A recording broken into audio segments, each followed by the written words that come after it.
If there were three things to someone listening who doesn't know anything about Bulletproof, doesn't even know what biohacking means, never heard of the three letters MCT before, what are like the three things that right away you would just introduce them to make them start thinking about things? One of them probably is molds, but like, are there a few others that just would be good for them just to start thinking about?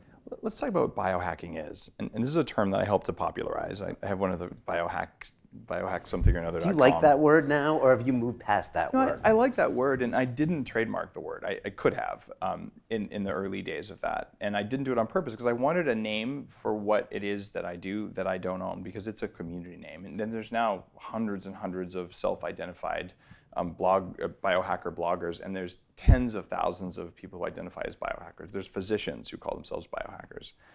The Bulletproof conference in Pasadena, it's in its third year coming up, and we're expecting about 1,000 people to come to a conference on biohacking. And biohacking is the art and the science of changing the environment around you so that you have more control of your own biology. And the environment outside of you and inside of you is entirely hackable. You can change genetic expression. You can change hormonal expression. And it's not about health, it's about control. And if you understand that you have control, you can apply the control to say, you know what, I want to be a bodybuilder. I don't care if I die at 50. I'm going to be the biggest, most bulbous balloon animal looking guy I possibly can be. We just had that guy here last week, Dorian Yates. And I respect the hell out of that. Like the whole bodybuilding profession, like these guys said, this is what I want, and this is what I'm going to do, and I own my biology, and I am in control. You know, I actually want to live to like 180 or thereabouts, maybe a little bit longer. And I'm not a bodybuilder, but I want to have enough muscle mass to be healthy and optimal, right? And I don't want to spend a lot of time doing it. So I exercise, but I don't exercise at that level, even though I have great respect for that. Likewise, I'm not an endurance athlete, but I have great respect for those who say, you know, I'm going to control my biology. I'm going to be able to run 100 miles straight. Like, wow, badass. That's amazing. So what do I want to do? I want to lead a company that's growing rapidly, helping a lot of people, and I want to be a kick-ass father and a good friend to my friends and a member of the community. Like, that's what does it for me. I want to create, and I want to share the things that I learned, and I have some big missions. There are some medical conditions I think we can measurably change just by changing people's lifestyle practices. So, in fact, most of the chronic illnesses that we have today in the world, the chronic Western diseases, you know, diabetes, cancer, heart disease, Alzheimer's, autism, all of those are lifestyle diseases. And there's no greater act of service that I know of than to help people know, well, these are the things that are likely to reduce your incidence of these. Some of them we can prove without a doubt. Some of them we're pretty sure, but directionally it's a lot better than, you know, pizza, beer, and cigarettes. And so let's put the information out there and let people decide. Do you want to move a little bit in the right direction? Do you want to move a lot in the right direction? Or do you want to be blind to what direction is even useful? And the blindness thing didn't work for me.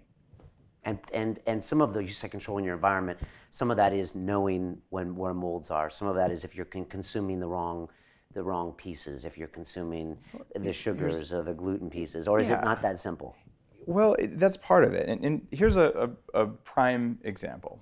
When I was creating Bulletproof Coffee, I went to Tibet and I drank yak butter tea at very high altitude, 18,000 feet. And I noticed, and this awareness, this constant why, like just the question why all the time. I noticed I feel amazing. I should feel like I'm dying at 18,000 feet, because you basically are. Like it's not pleasant to be at high altitude like that. And this stuff rejuvenated me. And it stuck with me so much that when I came back to the States, I said, I'm going to try and make this at home. And I made this horrible butter thing. It was gross. And I went through all the butter variables. I tried 25 different kinds of butter and realized a couple of these have something special. And that was using my sense. Like I felt different when I tried them. And I looked at different teas, all kinds of 100-year-old, 150-year-old, a bunch of expensive aged teas that were like hundreds of dollars an ounce. You didn't know what it was. It could have been the tea or it could have been the yak. Yeah, was it that pu'er tea that's actually the traditionally used in Tibet? Okay. And so I tried all sorts of variables, and I tried coffee. And I had given up on coffee for almost 5 years because when I drank it, it made me cranky and angry. And I realized I had 1 cup of coffee and I felt great. And the next day I had a cup of coffee and I felt like a zombie. I'm like, wait, it wasn't the coffee. It was something else, because how is it one day it was okay? And I really dug in on the research on mold in coffee. And I realized that the US doesn't have legal standards for the amount of mold that's allowed in coffee, but the rest of the world mostly does. Even China has standards. The EU has standards. Japan has standards. So the coffee that's illegal to sell in those countries gets shipped to the US. And when I drink that coffee, I don't feel good. And I thought, I'm so tired of buying coffee that makes me feel crappy. And every now and then I get good coffee and I treasure it.